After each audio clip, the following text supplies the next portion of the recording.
I started off 30 years ago, primarily being known as a wildlife and landscape photographer. I'm still photographing nature. But certainly as an artist and a photographer, I will always have tried to push myself in all sorts of different directions. Probably 15 years ago, I started photographing cultures.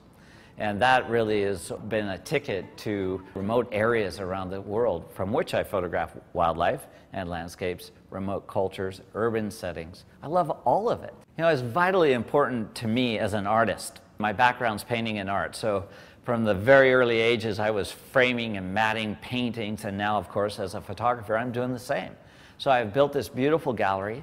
It's built with the best lights that I could possibly afford in presentation, and that goes hand in hand with presenting the work. Prints have always been important to me. I mean, from the very first time I started making a living, in fact, I started off selling prints as many of my colleagues did. The way we look at prints has significantly changed. From the early days, it used to be very slick and glossy, and today there's a tactile presence to the prints. Using Epson affords and gives us the ability to use different surfaces. Some are smoother, which speak to certain images that are maybe big, grandiose landscapes with a lot of color, and others are much more textured. And I find the images that are very monochromatic, the photos of mine that look more like a painting, are really appropriate for those textured papers because it looks like a painting. The velvet fine art paper is not only perfect for the black and white work we're doing right now, but I'm also, as I get older, abstracting a lot of the color work. You know, I love taking abstracts. In fact, part of my curriculum now is just devoted in seeing the abstract world. And so those beautiful, bright colors are really coming through on this paper as well.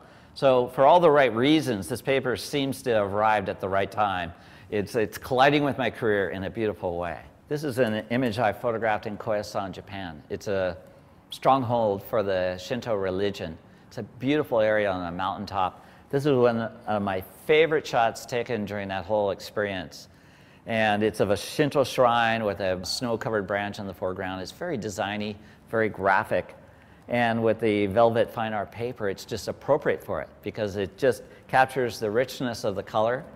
And the fact that there's no surface reflection is perfect for it as well. This is an image from the new series on the abstraction of the human figure. All the experience I've had in the out of doors with textures and clays. And why this Epson velvet fine art paper is so appropriate because there's a texture to it that, you know, it almost replicates the cracked clay nature of it. It's the perfect paper for this entire series. I think this photograph exemplifies why I love the Epson velvet fine art print. This photograph was photographed in 1986 along the shores of Lake Baikal in Siberia. And I've had it printed initially on glossy paper, and it just looks awful.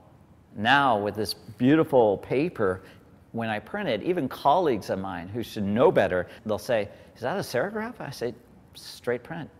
But when it's on this surface, with this texture, it looks like a serigraph. It looks like a painting. You know, when we have an image, you go out, you take a picture, you bring it back, you kind of wind up with the image that you want to present that is actually a metaphor for the whole trip. It's printed well, it's printed on beautiful paper, and then it comes time to signing. And it's like signing off on that image. This is the best we could present. This is my signature. And when it's a limited edition print, it's all part of that presentation. There's a value ascribed. We live in a world where I'm out there using digital captures. You know, you don't have an old piece of film. There's nothing tangible about it. So by the time it's printed and presented and I'm signing it, this is this is a tangible object we're holding here. And that signature kind of seals it. It's like the stamp. This one's ready to go.